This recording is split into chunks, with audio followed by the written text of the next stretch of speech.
Well, if you haven't heard, it's time to get ready. U.S. military just cleared to use lethal force against Americans during upcoming unrest. I have been talking about this for months. Go check out this video I did on detention camps. I described everything that Obama was setting up, drones, detention camps, what they were planning, and what was thwarted by Trump. And now we've got the Harris-Biden team authorizing force against Americans. You've only got a couple weeks to get ready. I would get ready if I were you. Let's watch this video and then we're going to discuss it. So the Biden and Harris administration just authorized for the military to use lethal force against civilians if there is unrest.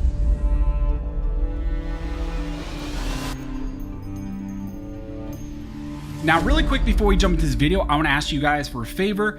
Right now, we're sitting at about 740,000 subscribers, and I cannot thank you guys enough for all of your support. It would be kind of cool to try to reach 800,000 subscribers before the end of the year. So if you're not currently subscribed to the channel, please consider subscribing. Just also double check to make sure YouTube has not unsubscribed you. And then also just send this around to other people that maybe you think would find value in this video. Now, as I mentioned in the intro, in this video, we're going to be talking about a new order that came out, a new DoD directive, which was issued by the Biden and Harris administration, essentially authorizing for law enforcement agencies to request assistance from DoD and military units. And also through this DoD directive, there is an authorization for those agencies, for those units to use lethal force against civilians that maybe are engaging in what is conceived to be civil unrest or other types of activity, to where then the military units would be called in. What we're going to be talking about is DoD Directive 5240.01, and it's titled as the DoD Intelligence and Intelligence-Related Activities and Defense Intelligence Component Assistance to Law Enforcement Agencies and Other Civil Authorities. This was a directive issued on September 27th and has now made its rounds, and everybody's talking about what implications does this have, especially leading into a very uncertain time right now in our nation. As many of you are aware, we are now heading into an election. In just a few weeks now, we're going to have probably a very controversial election. And so it's going to be very interesting, and a lot of people have uncertainties about maybe how some of the things will play out going into the next few months. And so this is also concerning because then you have this directive coming out and in some ways authorizing for military units to engage in lethal force if they're called in to maybe stop some sort of civil unrest and maybe use lethal force against civilians. So in the general application, it talks about this issuance applies to OSD, the military departments, the Office of the Chairman of the Joint Chiefs of Staff and the Joint Chiefs Staff, the combatant commands, the Office of Inspector General of the Department of Defense, the DoD field activities, and all other organizational entities within the DoD. So essentially that is just talking about all of the different aspects and all the different components of the DoD that this would apply to. It states that this issuance, this directive, does not apply to activities conducted by the National Geospatial Intelligence Agency. It does not apply to things like humanitarian assistance, disaster readiness, response, and recovery. So there are some carve-outs. It talks about how this doesn't apply to certain units in certain circumstances like humanitarian assistance. But then it goes on to say that it is for the support of civil authorities or civilian law enforcement agencies conducted in accordance with the DoD directive, including when such support is provided by the Defense Intelligence Components units, personnel, or assets. So like I said, that is kind of the general principles aspect of the directive, saying what units this applies to and what circumstances this could apply to, and maybe who is required to operate under this directive. And now we're going to move to the 3.2 section, which talks about the permissible assistance. And I explained this kind of as the general what assistance can be provided under this directive.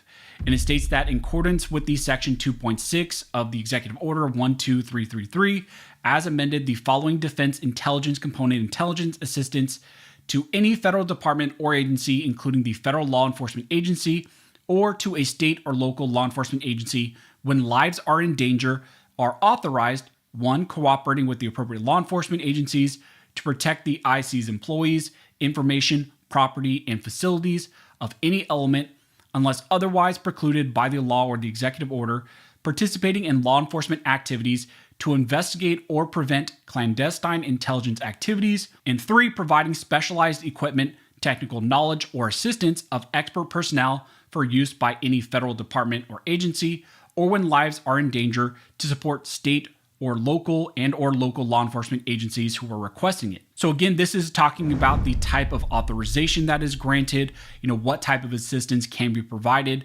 the DoD giving, certain units, the military giving certain units to potentially state or local law enforcement who are needing assistance for certain activities.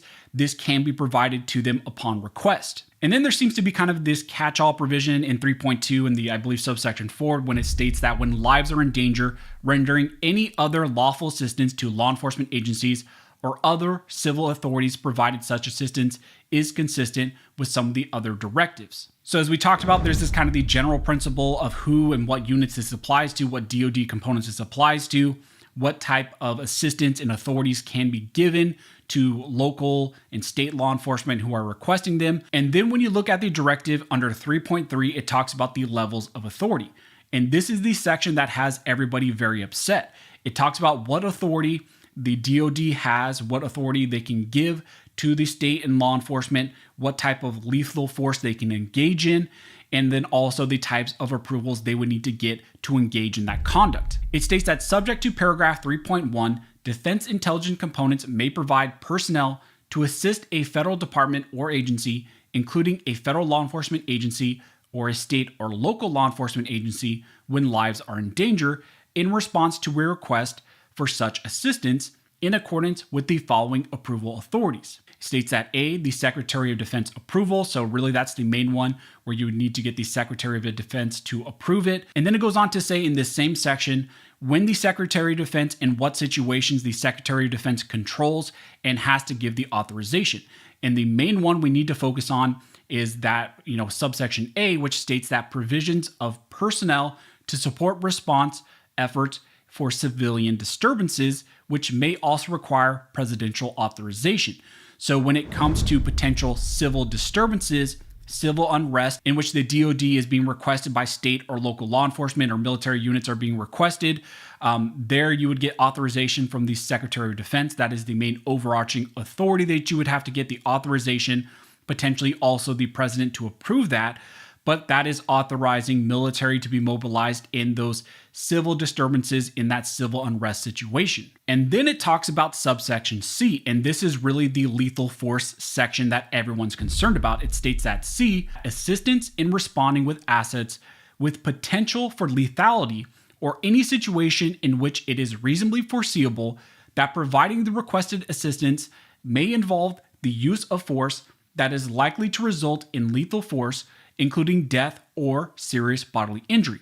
It also includes all support to civilian law enforcement officials in situations where a confrontation between civilian law enforcement and civilian individuals or groups is reasonably anticipated. So this is talking about the general authorization having to go through the Secretary of Defense, but it's saying that that authorization has to go through that office when you're dealing with these specific situations, when there is lethal force that is going to be engaged in by the DoD unit against civilians because of general unrest or some other things going on. And here it's almost authorizing or recognizing that lethal force is being used by those agencies. And then there's subsection D, which talks about provision or use of DoD unmanned systems. Essentially, that's talking about even unmanned systems being authorized, drones being authorized in these situations, getting approval for those, from the Secretary of Defense when you're dealing with these civil unrest situations. Now, even more concerning, which I see in this, which I'm not trying to glaze over the fact that it is very concerning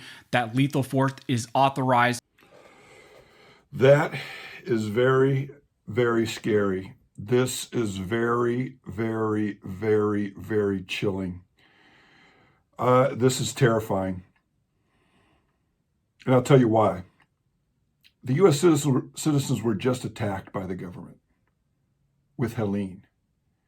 I just did all these videos showing how that thing was steered up to Asheville to hit that area.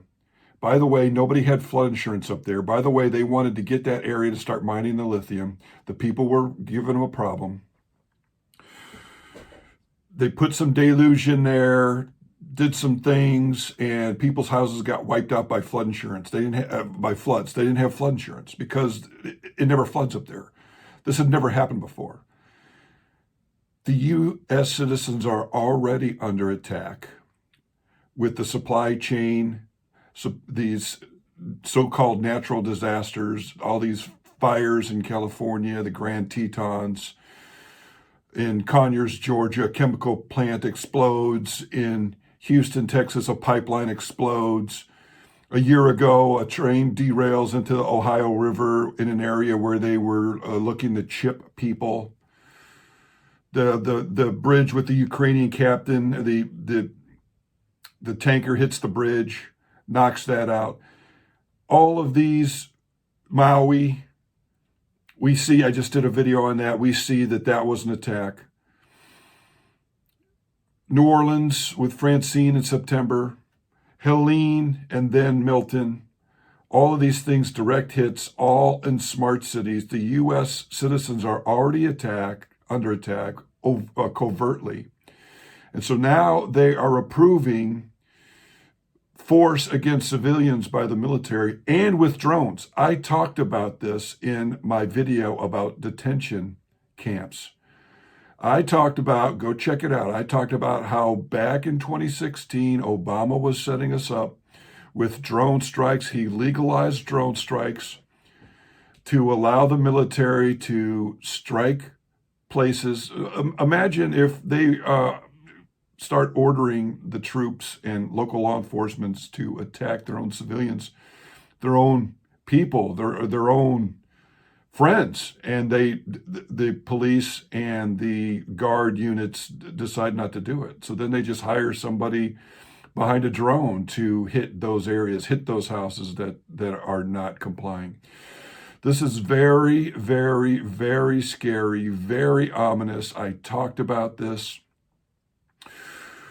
If you're awake and you're looking at everything that has happened with the 2020 election, all the shenanigans that went on with that,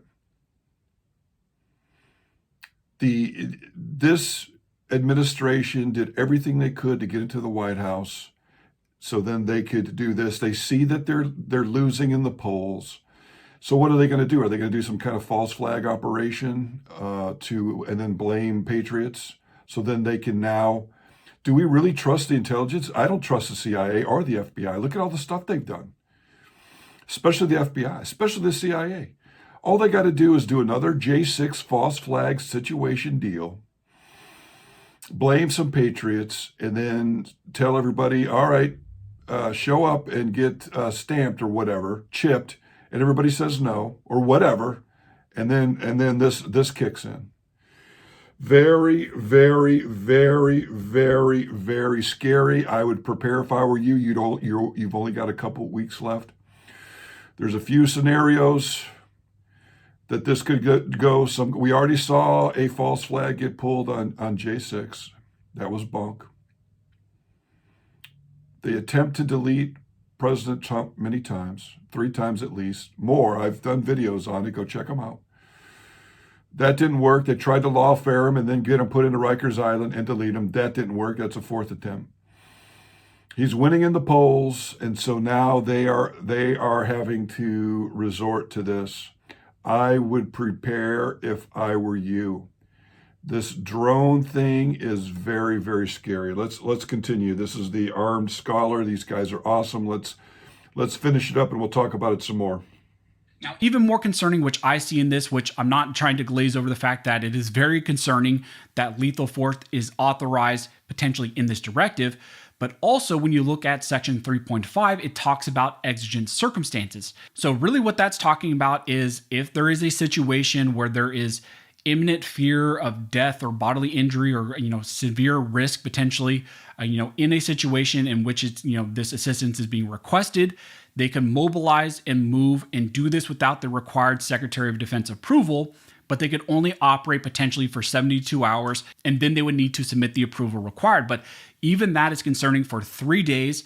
You could have a military unit or a DoD, agency or whatever operate for 72 hours without the required approvals in these types of civil unrest situations. So I wanted to bring this to your guys' attention because I know a lot of people are talking about it, circulating online.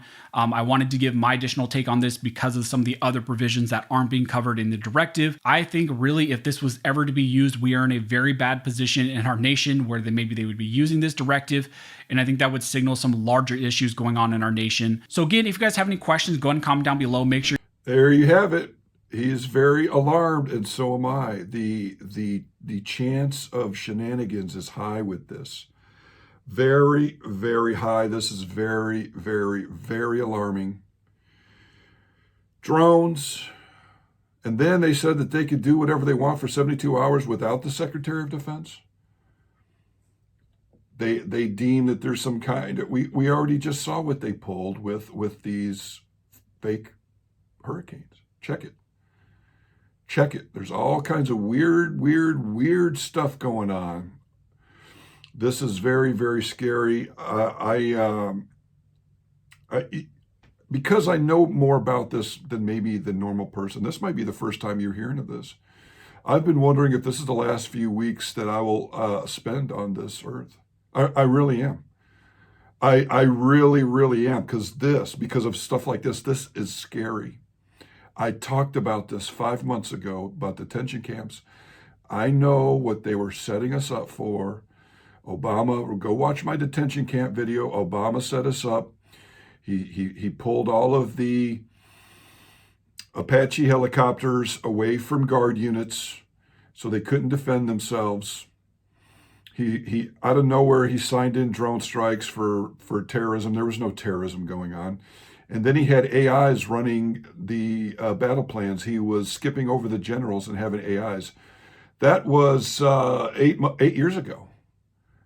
Just imagine what AI, we see AI everywhere now, what they're talking about. Imagine now AI running the deal, telling the drone strikers what to hit. If people don't want to submit and obey, then they just sap them. And these drones don't even have to be piloted by Americans.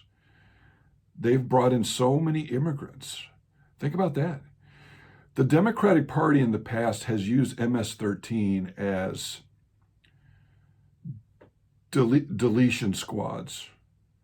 That's what they like to do. That's their modus operandi. They used MS-13 to do deletions. They're pulling in Tren de Agua now. They're pulling them in. These gangs and these people are coming in and destroying and deleting Americans at will. They're not doing anything about it. The DAs are letting protesters in jail and then right back out in the street. Same thing with the deleters, people that are just, criminals.